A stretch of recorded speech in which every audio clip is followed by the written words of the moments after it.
વડોદરા મહાનગરપાલિકાના અગ્નિશમન અને તાત્કાલિક સેવા વિભાગની સીધી ભરતી કરવા અંગેની જાહેરાત કરવામાં આવી છે. ત્યારે સબ ઓફિસરની સીધી ભરતી પ્રક્રિયા રદ કરવા કમિશનરને રજૂઆત કરવામાં આવી હતી.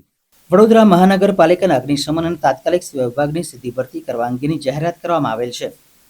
ત્યારે અગ્નિશમન અને તાત્કાલિક સેવા વિભાગમાં સૈનિકો અને સરસૈનિકો છેલ્લા ઘણા વર્ષોથી પોતાની ફરજો બજાવે છે.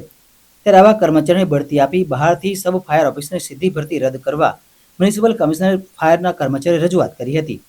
તેઓના જણાવ્યા અનુસાર વડોદરા શહેરમાં ઉદ્ભવેલી તમામ પરિસ્થિતિમાં ફાયરના કર્મચારીઓ જેવા કે સૈનિકો વર્ષોથી પોતાની કામગીરી બજાવે છે. ત્યારે તેઓની બઢતી ન આપતા બહારથી સબ ફાયર ઓફિસની જગ્યા ભરવાની જાહેરાત કરવામાં આવી છે. તેના કારણે નારાજ ફાયરના કર્મચારીઓ પાલિકા સાથે પહોંચી મ્યુનિસિપલ કમિશનરે રજૂઆત કરી હતી. તમને 40-50-60 હજાર રૂપિયાનો સબ ફાયર ઓફિસરની પોસ્ટ માટે સેલરી આપવી પડશે.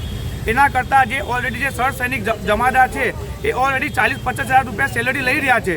તો તમારે ખાલી એમને જ પ્રમોશન આપીને એમને પોસ્ટ આપવાની છે, જેથી આપણા વડોદરા મહાનગરપાલિકાની ફાઇનાન્શિયલી બી સપોર્ટ થશે. અને જે કર્મચારીગણ છે કે જે લોકો કુરબાની આપીને જાહેર જનતાની જાનમાલની રક્ષા કરે છે, પૂરમાં બી તમને બધાને જાહેર જનતાને ખબર છે કે બધાએ પોતાનું બલિદાન આપીને જાહેર જનતાની રક્ષા કરી છે, બચાવ કામગીરી કરી છે. તો જે ફાયરમેન છે એ સર સૈનિક બને અને સર સૈનિક છે એ સબ ફાયર ઓફિસર બને.